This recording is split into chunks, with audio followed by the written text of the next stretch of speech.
What's up, everybody? Welcome back to another episode of Comically Boston. Today's episode 110, and we are talking about Loki Season 2, Episode 5, titled Science Fiction. Ooh, what does that mean? We'll talk about that more later in this episode. First, we have a little bit of news to talk about, plus what have I been doing over this week. I obviously worked a whole bunch, but I also, in my free time, was able to watch What If Season 1 a little bit last week, finished it this week, and then I've also watched a bunch of WandaVision. I've got up to the season finale. I still need to finish the finale, but being able to binge WandaVision, right? I haven't watched it since it initially came out before Loki Season 1.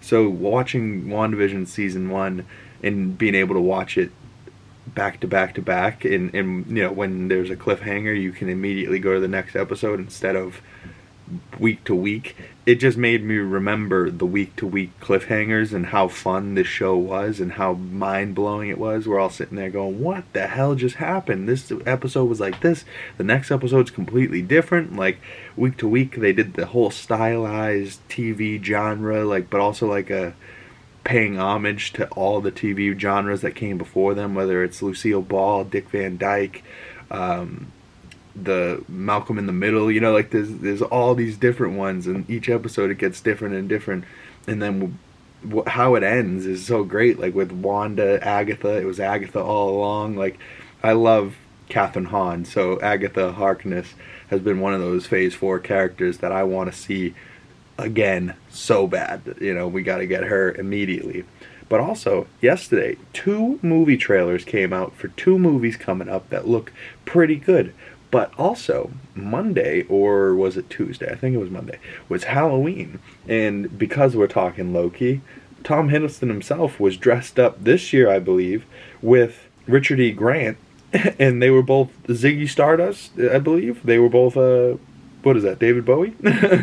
As their Halloween costume. And then these pictures kept circling around Twitter, or X, whatever you want to call them, of Tom Hiddleston as Daredevil and Charlie Cox as Loki, and I just thought this was hilarious. Just like the two of them, look how happy they look just to be playing each other's role. Like you could tell that this must have been just a hilarious day. I would have paid good money to be a fly on the wall in that room watching Charlie Cox, my favorite Daredevil, be Loki, and Tom Hiddleston, my favorite Loki, be Daredevil. You know, it just seems like these two are goofballs. But I also didn't know that Charlie and Tom were friends, so like, let's get Loki into Daredevil Born Again, huh? Like, why not?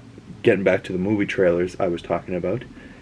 Kingdom of the Planet of the Apes. I talked about this a while back. I didn't think there was going to be a trailer coming soon, nor did I think that this was going to be an early 2024 movie. I believe this comes out in March. I don't know if this is a reboot or if it's a sequel to War of the Planet of the Apes. It doesn't look like Caesar or Andy Serkis is in it. It doesn't necessarily look like his son either. So, like, I don't know what the deal is. It does look like it may be set much, much further in the future, and apes are completely taken over the planet, and that's why it's the Kingdom of the Planet of the Apes and not War for the Planet of the Apes. So, I don't know, but a couple images from that. You can see greenery has now taken back over. This looks like a city and a highway overpass and just greenery all over the place. It looks good, actually. A lot better than cities. But it seems like there are still some humans out here living in the brush. So there's a girl here with blue eyes. I love me some blue eyes. They always look great. The apes are speaking much, much, much more fluent English, although they still look like apes.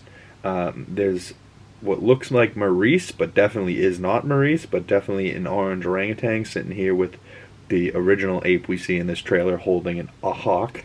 So I don't know if I'm pretty sure this isn't Matt Reeves, because Matt Reeves is busy doing the Penguin TV show and, you know, Batman and the Batman 2. So I don't know, but the last image here of, you got apes riding on horseback. You got an ape dragging what looks like a human, that maybe that human we saw in the brush, but there's an ape next to her, so maybe an ape was trying to protect this human, and now the apes are taking this human back to their boss, and their boss must be on this ship here. It looks like this rusted hull of a ship has mounted itself on shore, and maybe that's where they're heading. There was another movie besides Kingdom of the Planet of the Apes that came out with a movie trailer, and this one looks hilarious. And it stars Ryan Gosling and Emily Blunt, and Ryan Gosling plays the Fall Guy. And it is written by Drew Pearce, directed by David Leitch. It comes out in March 1st, from David Leitch, director of Bullet Train. So I really liked Bullet Train, actually. So if that's his last movie and this is his next movie, I don't know what it is about Ryan Gosling. I think his humor just really works for me. Whether it was Barbie or The Nice Guys or The Fall Guy, I think he just is hilarious. Like, I don't know if it's his acting or just like his demeanor or his delivery, but he makes me crack up, man. And this whole trailer looks good. I don't know if Ryan Gosling is really being a stuntman and really doing all these stunts himself. It would be funny that if the movie's about a stuntman doing stunts, but yet they have a stuntman for that stuntman. You know what I mean? It's like a bunch of fourth wall breaks. But, oh well. David Leitch, Ryan Gosling, Emily Blunt. Movie looks pretty good. It also has like a little elements of a love story in there between the two of them. So like, you guys know me, if you've watched any of my movie reviews, I'm a sucker for a love story, so I'll be there for that one. But let's get into Loki, Season 2, Episode 5, Science Fiction. We start with the end of last episode. Time implodes, time blows up, big flash of light. We ended on Loki's face. We begin on Loki's face. Still, tears in his eyes, those bright green eyes, the white light on his face. But he turns around, and everyone that was in that room with him is now gone, disappeared. Where have they gone? So Loki's by himself. He starts walking around the TVA, and then he starts time slipping again. Not good. Not good at all. You can see in this image here from the cube room where they smush people looking out. Loki's out in the hallway time slipping. And then Loki slips again. He starts slipping around. He's like, not again, not again. And it's crazy because he slips, and then he walks up into a room, and he sees a version of himself reading a book, in the TVA handbook written by OB. And he's like, hello, and then slips away. And then he slips away to a different part, comes in that room, starts reading the book, and you see in the background the original one walking, hello, slip away, and now Loki turns around reading the book, and he's like, hello? You know, so now he's scaring himself. He's like, I thought I was the only one here. Yes, you are, but you're time slipping so much that you're seeing yourself. You know, like, time slipping is so crazy. It's so cool, but also so crazy. Hard to understand, but also you understand it because of the way that they're showing it. It's wild stuff. But so he time slips into this room with the screen that normally is showing the branching timelines still going crazy, and then everything starts to spaghetti. We finally get to see this shot with Loki standing here, and then he slips away, and we get a close-up on the screen, and it says failsafe initiated, and then it says thank you for your service, bye, you know, Miss Minutes, bye now, thank you for your service, you know, like almost like this is supposed to happen, like everything's supposed to become spaghetti so that this is the end of time, and then time can start again. And it looks like from this episode that Loki's re-putting together the TVA with his crew. You know, Casey, OB, B-15, Mobius, Sylvie, him. You know, like, were those the original agents at the TVA? I don't know. Maybe. So then the intro plays. And the intro, you know, the wonderful Loki flipping around intro. And then we cut to a cell with Casey. Casey is breaking out of a prison. Which prison? Alcatraz, we find out. And we're shocked by this. So he's escaping. He finally gets out. He's escaping Alcatraz. His name is Frank. His name's not Casey. And Loki slips in, starts talking to him, and he's like, hey man, we're escaping this way, you're gonna have to find your own way out of here. Loki slips out. Alright, so he's a lot of time slipping in this one. So Loki will be slipping in, and then he'll be slipping out. So Loki slips in, sees Casey. Casey's like, who the hell are you? I'm escaping prison. Casey doesn't know who Loki is. Loki slips out, goes to McDonald's. So he's standing outside Sylvie's McDonald's for a second, and then he slips again, slips over to Piranha Motorsports. As you can see, it is a jet ski rental slash sales place. You know, you can buy your watercrafts, you can buy your ATVs, your motorized vehicles, and we'll find out who works there, but I guess we all have some ideas who works there. Then he slips back into the TVA, and he comes back into this Theater 5 room, which is the first room where Mobius was interrogating Loki in Season 1. Then it cuts over to B-15. She's a doctor. Loki slips in there, slips out. She's like, what the hell just happened? She's like, I'm going to have to help this guy because that did not look good. The time slipping still looks aggressive and terrible. And, oh, it's really bad. Loki slips in, sees B-15. She's in New York in 2012 on a branch timeline, so who knows what will happen to her timeline. It's branched, so maybe there is an Avengers, but maybe the Avengers in 2012 still come in and destroy everything. Who knows? We know that happens in 2012. Then Loki slips out of the doctor's office, and we see him slip back over to Piranha Motorsports, and we see Mobius on a jet ski. 2022 branch timeline in Cleveland, Ohio. And Mobius over there in the back corner is trying to sell a jet ski. He was over there loving life, you know. He's got the wind blowing in his face, but it's just that fan sitting there. But hey, you know, it's close enough. He's not on the water, but we do get to see Owen Wilson Mobius on a jet ski. So we do not have to riot as a fan group. But I still think it was close enough, but I still think we need to see him on the water. We need to see him enjoying himself, you know. Loki comes in and goes, do you remember me? And Mobius is like, yeah, I remember you. Yeah, you came in last week to buy a jet ski, right? And pretty much just a salesman tactic, you know. He doesn't remember him at all, but he's like, yeah, sure, I remember you. We talked, yeah. And he's like, what are you talking? No, you don't remember me at all. Nobody remembers him. Casey doesn't remember him. B-15 doesn't remember him. Mobius doesn't remember him. And Mobius, ever the salesman, the other guy, Dale, I believe, is behind the counter. And we don't actually hear anyone call Mobius by his name, but the closed caption says Dawn. So Mobius' real name is Dawn. Interesting. And the guy behind the counter goes, hey, your son's on the line. Tell him we'll call you back. Well, your other son's on the line. Tell him I'll call him back too. You know, so he's more concerned about selling jet skis than he is about his kids. He is a single father, which we learn about in a second. He has 2 boys, and he works 6 days a week. He's Monday to Saturday, 9 to 5. So he's working all the time. He must only care about these jet skis. But as Mobius turns around to go, I'll call my sons later, he turns back around. Loki's time slipped again. And then we cut over to OB. OB is a writer of science fiction books, which is super interesting to me, because it's like, what?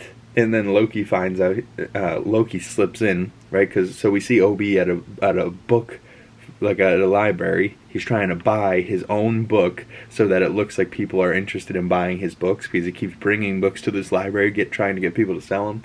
So he is a Caltech, working on his PhD, teacher during a day job, and then he is a writer. That's like what he wants to do. So obviously he's smart, he's a scientist type of man, but he's also a writer, so that's where writing the TVA book comes in, you know what I mean? That's where Ouroboros comes in. I don't know if we find out Obi's real name. I don't know if it's on that book. But we know the book's name is The Sons of Yorin. Interesting. Loki's like, you're a writer? And he goes, yes, science fiction. Loki's like, I'm doomed. And then we get OB saying, I have to get a PhD to keep my day job teaching theoretical physics at Caltech. You know, so that's his day job. Interesting. We're also in a room that looks awfully like OB's original room that he's in RNA, repairs and advancement in the TVA. So is this the start of the TVA right here? This little room, and then they take this room and put it in the TVA? I don't know. But we get OB and Loki talking, and OB's like, doesn't sound like science. No, but it does sound like fiction, right? So there's where the title comes in, science fiction. He's also a science fiction author. But then he starts explaining to him that, okay, if you want to get to a certain point in time, you need to have everybody's temporal aura together, and you can and you guys, if you're all together, then we can scan the aura together and then go to a point on time where they're all together. So this whole episode's about getting the band back together type of deal. You know, everyone got sent back to their timelines. So now Loki's got to rebuild the team, and he uses this pen in the cup analogy, which actually kind of works. You know, because you see OB's... I love Ki Hui Kwan. You know, can we just say that for another second here? He's the best. Ki Hui Kwan. Absolutely amazing as OB. He's been a focal point of this season, and I couldn't imagine anyone else playing the role. But so we got to get the pens back in the cup, so to speak. But I find it funny that everyone else was like, "Who are you? What is your deal?" And OB, although he didn't know him, he believed every word he said and actually talked to him and tries to help him control time slipping. It doesn't really work, so they go back to the science, right? And then he keeps talking to him, and he stabs him with a taser, and he's like, "We know science. We know that your electrical pulses do not cause time slipping." And then he tries to scare him. He goes, "Not fight nor flight," you know, like. So his science is really funny. And then I love OB's little science. He's hilarious. And then he's talking more and more, and he goes, "Yeah, I could." He's like, "Wait, so we need a temp pad?" And he goes, "I don't have one, and it would take years to build." And he goes, "I'd have to start from scratch." And he goes, "Well, what if you didn't need to start from scratch?" And he remembers that he has the TVA book in his pocket, you know, so it gives OB the book that he wrote, and then OB has to go, and he goes, "Let's get to work." And Loki slips away. So he leaves OB, and we're like, "Oh, okay, OB's starting to make the book. Well, this shouldn't take too long, right?" So then we cut back to Mobius's house, and it looks like Loki's got to get the band back together, and his first stop is Mr. Mobius. And we see Mobius's house, which we saw in the trailer.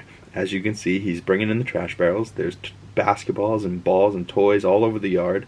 There is a sheets tied together as a Rapunzel-esque repelling device from the upstairs window, and we find out this is Mobius's 2 sons. And he looks at Mobius is like talking, "Guys, if we don't clean up our toys and they're not in the house, they're going to be designated trash, okay?"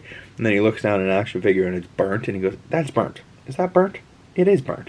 What why is this burnt?" He looks around and he goes, Kevin, his son, is a pyro. I love that his name is Kevin, because Kevin is the name of Kevin Feige, so maybe Mobius is Kevin's daddy. Don't know. But he's not only is he a pyro lighting things on fire, he's also a runner. The other son, Sean, is a negotiator. And he goes, "Sean, go get your brother." And he goes, "And I'll get you a puppy." And Sean asks, "For a snake too?" So he's negotiating here. He's getting a puppy to run down his brother, but he's negotiating for a snake. And Mobius is like, "Small battles, gotta win the small battle." But I love that Loki slips in, sees Mobius out front of his house, and fixes his hair and his collar real quick. Like, he loves Mobius. He really does. He wants his friend to love him back, at least, you know? He at least loves him as much as a friend, but he does have feelings for him. If you're not seeing your buddy going, "Oh, God, do I look all right?" You know, like, that's what your buddy's for. If you're just a friend, like, say, my buddy Bonnet, if I look like shit and I walk up to my buddy Bonnet, I'm not going to be like, "Oh, God, do I look handsome for him?" I'm going to walk in looking like shit, and he's going to go, "Ah, man, let me help you out here. You look like shit. Okay, you look better. You know, like, you're not going to just, "Oh, God, Mobius, he's going to see me. Oh, God, do I look okay?" You look in the mirror, you know, "Do I have anything in my teeth?" You know, like, he's trying, it's like a date for him. He's got to make a good first impression. So he walks up to Mobius, and Mobius is like, yeah, I know you. Did you follow me home?" And then we see him, "Well, are you still interested in buying? My wife's long gone. I can't ride 2 of them, so do you want to buy one of these jet skis?" And Loki remembers and goes, "Jet ski. Form and function. Greatest vehicle ever made." You know what Mobius told him back in season 1 about the jet ski. But I do think his wife left him because he's a jet ski salesman, and he's too focused on that, and he's not focused on his kids enough. Because you wouldn't go, "Oh, my wife's long gone, I can't ride 2 of them," if she was dead. You know what I mean? So I'd take that more as she left him. Who is his wife, though? That's interesting. But, you know, it's sad that we find out that Mobius has 2 kids, and, you know, and then poor Mobius is like, his name's Don. He's like, what'd you call me? Mobius? That's a pretty cool name. Wow. What's my name? My space name's Mobius? Wow. That's crazy. Wow. You know, like, he also mentions that his boys are going to need braces soon. So he's at least like, "Hey, I gotta get my son some braces. I gotta sell my favorite pastime, my jet skis. But Loki's gotta convince his friend that he is his friend and that he knows him, and it's a hard task, but Mobius starts to believe him and goes, "Are you really my friend?" And Loki's like, "I am." He then says to him, "You saved my life when I first arrived. You saw something in me that I hadn't seen in myself." Which, ooh, you're like, oh, Loki's got to do anything possible. And I don't think he's being a trickster here. I think he's being honest and truthful, and he truly cares about Mobius and these people, and, you know, and it kind of works on him. And he's like, "Yeah, Mobius is a pretty cool name." And we never really get to find out his name other than the credit. Like, nobody, I think, calls him, "Hey, Don," you know, like... But I think his real name's Don, which I don't love, because he's Mobius. He's my Mobius. Mobius and Mobius. Yeah, wow, Mobius. He does get the band back together. One at a time, he goes to Casey, B-15, Mobius. He gets them all back together. Casey's breaking out of prison still. OB has made a temp pad. He's like, and OB all of a sudden, he's standing there with Mobius, and he's like, "Okay, so what do we do now?" And OB walks in, and he goes, "Wow, that was fast." And he goes, 19 months wasn't very fast. My wife left me. I had to quit my job. You're like, oh my god, it's been 19 months for OB creating this first temp pad. And it's like this whole little board. And like, it's a big temp pad compared to the ones they have now. But they did get B-15 too. So they got B-15, Mobius, KC. They got the bands back together. And they're like, "What else do we need?" And he goes, "We need one more. There's one more we need." And he goes to Sylvie's timeline. And she is, of course, at McDonald's. He jumps in and he's like, "Sylvie, I know this isn't going to make any sense and you probably don't remember me." And she's like, "Of course I remember everything." And he's like, "What? This isn't how I thought this was going to go." And then he slips. He starts time slipping. He doesn't slip fully away, but he starts to do that. Hee ha ha ha ha. And she sees it and goes, "All right, I got to buy you a drink. Get in." You know, so then they go to a bar, and he's sitting there at the bar looking at her, and she's like asking him questions. "What do you want?" And he says, "This, I want the TVA back." "Well, nope, try again. Nope, try again. Nope, try again." Finally, she gets the real out of him. "I want my friends back. I don't want to be alone." And he just kind of looks down, and she goes, "You're selfish like me." You know, like, she hears the truth out of him for once, and she's like, "Oh, maybe we are a lot more similar than I would like us to be, but we are. We're the same. We're the samesies." But she does, you know, kind of speak the truth, but also kind of heartless. You know, you're like, "Ah, Sylvie, come on, bitch. Like, you can do better than that, like, can't you?" But it is what it is. So she tells him everyone is in the place they're supposed to be. We're not supposed to be in the TVA and doing all this. But Loki's also right, because if they don't go back to the TVA and fix everything, everything's going to implode and blow up, and it's going to be terrible. So Sylvie's like, "Hey, we're writing our own stories now. Go write your own." So he's, you know, which is a kind of a nod to the very end of this episode. We'll talk about that in a second. But Sylvie then goes to a record shop. And in just a couple little quick seconds, I actually care what happens to these other timelines, which is a big problem that Brandon Davis and also myself thought. Oh, you know, Brandon Davis from comicbook.com, shout out them, Phase Zero, great podcast, go check that out.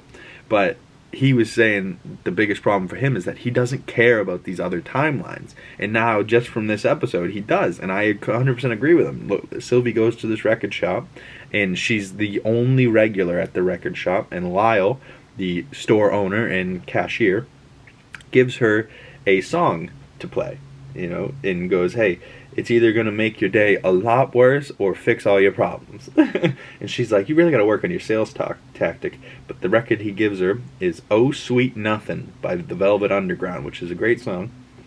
And yeah, it's tough. Yeah, all of a sudden Sylvie's sitting there looking, listening. She's on this couch in this record shop, the little monkey behind her. She puts her head back. She's just relaxing, listening. She's all sad, but she's, you know, doing her thing. Lyle here starts pouring coffee. The cup's gone, and the coffee starts going all over the table, and the coffee starts turning into little spaghetti strands. Oh no, what is happening? Then we see the window start turning into little spaghetti strands. Poor Lyle here. Oh no, what's going to happen to Lyle? Ah, no. So then Sylvie stands up from her record place, and the light and the record and everything starts turning into spaghetti around Sylvie. As she's standing up, the record starts to turn into spaghetti above her. Lyle goes, Sylvie! Starts running at her right as soon as he about to get it to her. He turns into spaghetti. You're like, no, Lyle, we just met you. I already love you. Ah, no. And then we see a timeline die. And right before it fully dies, Sylvie opens a time door and walks out. And it was so eerie. This is the shot of her walking out. You could see the black around her and all of the little lines. But as soon as the light of the orange door disappears and she's gone, they just show you what the remainings of this timeline looks like. And it's just black nothingness with little spaghetti strands just floating in the ether. And you're like, this is what timeline, like without Kang, without the TVA, this is what a branch timeline's future is. It just branches into spaghetti, you know, it just doesn't end up being able to live its life. So everything that Loki was saying to Sylvie, and Sylvie was like, hey, you know, we're all writing our own timelines. He ends up going back to the group because he was unsuccessful to convince Sylvie, and he's now down on his luck, and he's like, we all have to go home. And they're like, what do you mean go home? Mobius is like, well, you said my boys were in danger. Are they not in danger now? What is the plan? He's like, well, no, we just have to go back. It's all pointless. We have to go back. And then Sylvie walks in and Loki looks at her. Sylvie's like, no, it's not okay. All the timelines, all the branches are dying. And you're like, oh my god, what the hell's happening? Then Loki starts to look around, and everything in the room starts to slip away. OB slips away. Mobius slips away. Mobius starts to run. He slips away. B-15 slips away. So at this point, you know, Sylvie's slipping away. She slips away, you know, and he's like, no, where you going? He reaches out. He's like, no, why? At this point, you're like, why hasn't Loki slipped away yet? Why is he the only one that's, you know, standing here in this spaghetti? And then he, you know, is all sad, and you see the spaghetti coming all around him, and then he kind of gets this crazy like warping moment where he's like slipping but he's not, and he's like, ah, and then he slips back, and he slips back just a couple moments before this happens, and he's like, I did it, I controlled it, I did it, I can rewrite the timeline, I can rewrite the story. And now he's back with this whole group, and he's like, I can rewrite the story, he can do it. And he makes himself time slip, and all of a sudden he's back in the TVA, standing right behind OB that's looking down a staircase. And what is he looking down that staircase for? Maybe what's his name, Victor Timely, is working right now to get into the costume to go get turned into spaghetti, because we didn't see any of Loki on that microphone this episode. So I'm guessing next episode we're going to get a montage of Victor Timely dying over and over again and getting turned into spaghetti, or at least failing, right? He's going to get a little bit further, fail, get a little bit further, fail, get a little bit further, fail, and then all of a sudden there's still a couple images we haven't seen. We haven't seen Loki in the time collar from season 1 turning into spaghetti. We haven't seen Loki outside where Victor Timely got turned into spaghetti. So maybe it's going to have to be Loki eventually, and this is going to be the season finale. He's going to have to be the one that steps out there. But he's also not in the scuba suit that they were in. So he steps out there, and we start to see like magic and all types of stuff happening to him when he walks out there. So like, we're still yet to see that. I'm pretty sure we're still yet to see this smiling Loki meme. We're still yet to see what happened to Ravonna Renslayer when she went to the Void. So we are going to see the Void next episode. The Alioth, we're also going to see Victor Timely, because we have one more episode with Jonathan Majors, and it might as well be the finale. There's only one episode left anyways. We still haven't seen this image of this little window with Sylvie and Mobius yelling Loki, you know, so there's still some things to come that we haven't seen from the trailers. But overall, he slips back. What an ending. It was such a good ending. He slips back. He finally gets to control the timeline. Everything's dying, so he knows what needs to happen. He slips back to the past, or the present, or the future at this point. Who the hell knows? It's all a flat circle. It's all happening at once. Anyways, who cares? He slips back to the TVA. He's next to Mobius. Mobius doesn't see him yet, so the start of the next episode is going to be him going, Mobius! And he's like looking down the staircase. He's like, wait, Loki's there. You're here. What is happening? What is happening? You know, like, maybe this was the original time where OB's on the phone and Loki's down the hallway, so maybe now a different version of Loki is looking at the phone. A different version of Loki's pruning that Loki looking at the phone. And now this Loki, slipping from the future, is coming back to this moment into the same room that Obi's in. So Obi's calling that, like, it's all going to slip back in on itself. It's craziness, time travel, time slipping.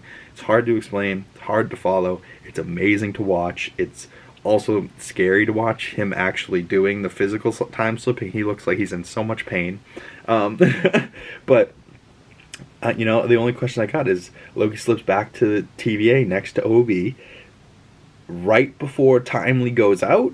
Or is this right before Mobius goes out? Or what is happening? When did he slip to? The finale next week. And then if you stayed to the post-credits of this episode, there was a brief little moment in this episode where you see an arcade machine that says Zaniac, which was the same title of Brad Wolf's X-Files movie that was in episode 2 or 3. So we see the video game of Zaniac. Then in the post-credit scene, we hear a voice that sounds like it's coming from an arcade machine type of deal, and it says, "You died, loser. Insert your it says, "You died. Insert your coin, loser."